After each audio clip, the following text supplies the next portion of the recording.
aften og velkommen til Aftenholdet i dag den 29. oktober. Mit navn er Line Nielsen. Og mit navn er Mads Grumstrup. Aftenens program er ikke bare spændende, men også lærerigt. Så spænd jer godt fast til jeres behagelige IKEA-sofaer og lyt med, når vi i løbet af den næste halve time dykker ned i en af verdens mest berømte og besøgte byer, nemlig Rom. Rom, hovedstaden for religion og ældgamle bygninger, har igennem tiden inspireret mange kunstnere og forfattere. Og selv i lille Danmark har vi haft et par enkelte ambassadører for litteraturen, som har taget den lange rejse for at blive oplyst.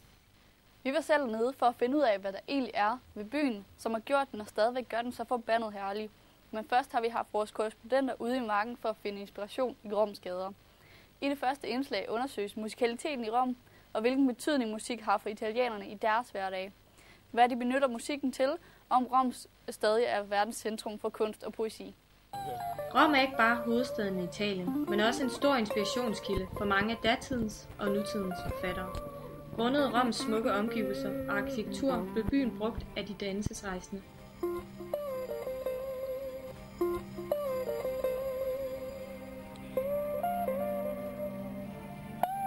Store og succesfulde forfattere som H.C. Andersen, Per Lange, Adam Oehlenschläger samt mange andre har gået i Roms smukke gader for at lade sig inspirere og derved skabe deres kendte værker, som i dag bliver læst overalt i verden. How do you experience music during your day? I listen every time to music because I'm a musician. Is music an important part of Italian culture? Of course it is. I think in every culture is music the most important thing. What kind of music do you listen to yourself? So all kind of music that I like.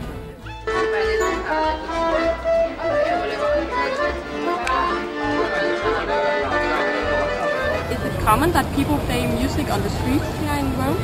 Yes, it's cool because it's a lifestyle from Rome of locality. Det fremgår tydeligt, når man spørger det lokale, at musik har en stor plads i italienernes hjerte.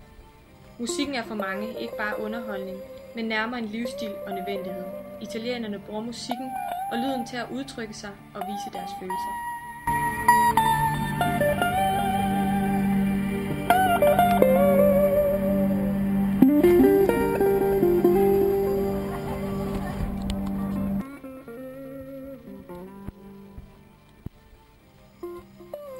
Da vi som klasse besøgte Rom i september, oplevede vi med egne øjne, hvordan denne bys seværdigheder kan inspirere mennesket. Roms mange flotte bygninger og fontæner er med til at danne ramme om de mange kendte værker, som vi stadig læser den dag i dag.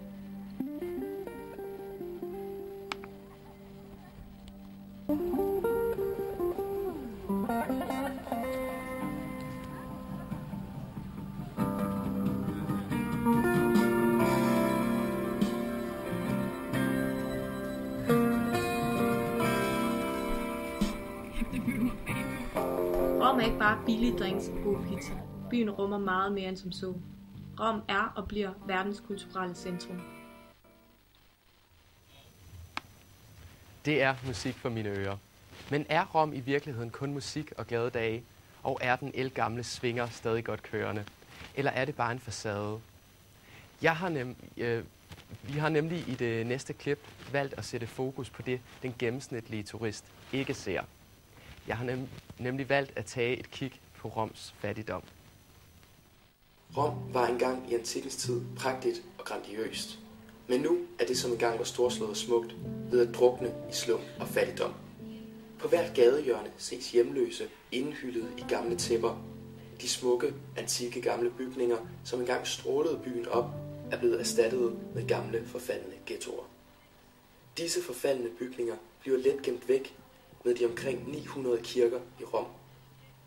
De aldrende, smukke bygninger i Rom er nu i dag præget af millioner af turister, som gør, at det mister en del af sin charme. Rom er nemlig en af de mest besøgte byer i verden. En turist opfatter derfor ikke Rom som en slum eller en fattig by, da det handler om at se det smukke og idylliske ved deres tur.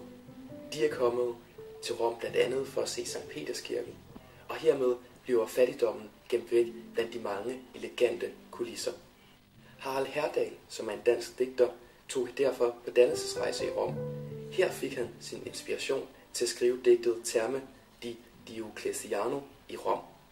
Jeg kom ud af kunstens tempel med det skønnes andagt i mit hjerte, mødte jeg ved selve tempelmuren fattigdommens nådeløse smerte. Krummet sammen lå en gammel kvinde, inde langs med muren, svøbt i pjalter. Dul var hendes ansigt, hendes hænder, knyttet som bad hun ved et alter. Bertoldo, som vi ser her siddende omkring Termini sammen med hans venner, har ikke selv valgt at bo på gaden. Han er nemlig blevet tvunget derud af den økonomiske krise, som i Italien er den værste i 16 år. Så fattigdommen lige nu er på det højeste. Næsten 5 millioner italienere er fattige. Så den by, som engang emmede af kultur og rigdom, er blevet indhyllet i gamle ruiner og nød. Puha, det var en stor mundfuld. Ja, det var det godt nok. Men nu kommer det, vi alle har ventet på, nemlig selveste eksperten, Miss Know-it-all, nemlig Dorte Lundgren. Jeg sender nu stafetten videre til vores egen polske interviewer, som sidder nu klar i den røde sofa. Nynne Poulsen vil nu præsentere vores gæst. Mange tak, Line, og velkommen til dig, Dorte. Du er jo kendt med i dansk og er lektor på Mulernes Legatskole i Vollsmose, og må derfor sige, at have en hel del viden om romantikkens forfattere i Rom. Kan du fortælle lidt om, hvad der gjorde Rom så attraktivt for danske forfattere at foretage deres dannelsesrejse dertil? I romantikken søgte man jo tilbage i tiden, man søgte tilbage til renæssancen og til antikken. Italien og især Rom blev anset for at være kunstens og kulturens vugge. Ja, men hvilke forfattere for romantikken vil du så mene er mest bemærkelsesværdige? Først og fremmest H.C. Andersen, som jo alle husker i dag, men også Adam Oehlenschläger og Ludwig Böttcher. Ja, men er der et sted i dag, som er lige så populært, som Rom var i datidens romantik, for forfattere og kunstnere at tage dertil? Altså et sted, hvor de kan få fornyet inspiration? Rom er jo stadigvæk meget populært for kunstnere, og Paris selvfølgelig, New York. Ja, så det er altså nutidens dannelsesrejse, man vil foretage til eksempelvis New York eller Paris. Østen. Mange Østen, ja. til Østen. Ja, men vil du mene, at H.C. Andersens og Adam Oehlenschlägers dannelsesrejser har påvirket dansk litteratur? Ville romantikken have været den samme uden disse rejser? På ingen måde. Altså, man kan jo nævne H.C. Andersens Improvisatoren, som havde en meget stor betydning for hans eget forfatterskab og også for senere forfattere. Altså, bogen er simpelthen inspireret af H.C. Andersens ophold i Rom, skrevet, mens han boede i Via Sistina. Ja, så vi har faktisk Rom en hel del at takke for. I høj grad. Men hvis du var forfatter, og hvor ville du så tage på dannelsesrejse for at få inspiration? Ville du tage til Rom, eller? Det kunne jeg sagtens finde på. Rom byder stadigvæk på stor inspiration for danske kunstnere. Der er ikke længere den samme kunstnerkoloni, men jeg kunne måske også tænke mig at tage til USA eller Østen. Ja, det ville lidt komme an på, hvilken litteratur du ville skrive. I høj grad. Altså, ja. Hvis man vil skrive om byens pulserende liv, så ville det måske være New York.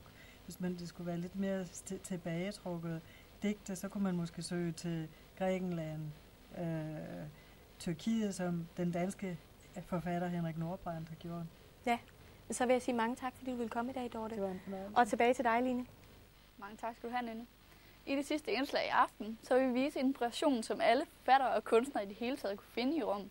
For det er ikke kun berømte forfattere som Adam Oehlenschläger eller H.C. Andersen, men også mindre kendte forfattere som Ludwig Böttcher, som alle har rejst verden rundt, og deres rejselyst har derfor også bragt dem til Rom. Vi følger her i fodsporene på forfattere for at se Rom, som de oplevede det.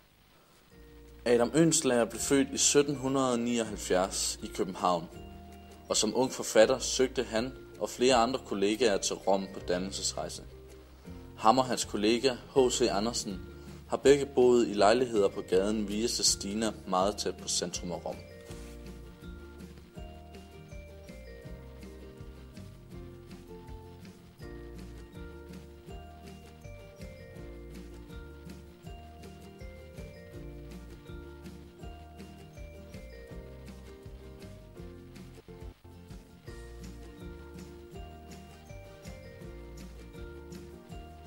Som kunstner var det vigtigt for Oehlenschläger at socialisere sig med andre ligesindede for at få ny inspiration til hans digte. Stedet for dette var for det meste Café Greco. Café Greco var den mest in-café i datidens Rom og var bedre kendt som kunstnercaféen. Stadig i dag er Café Greco en af de mest stilfulde caféer i Rom, og den har bevaret sit klassiske udseende fra dengang.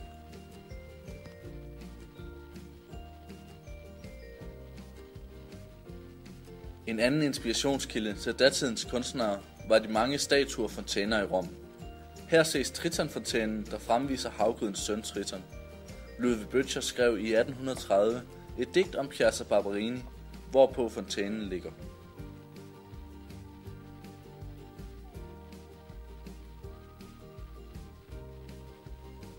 Colosseum har været hjemsted for megen beundring i mange årtier. Her har Adam Oehlenschläger været på besøg sammen med den kvindelige digter Fru Brun.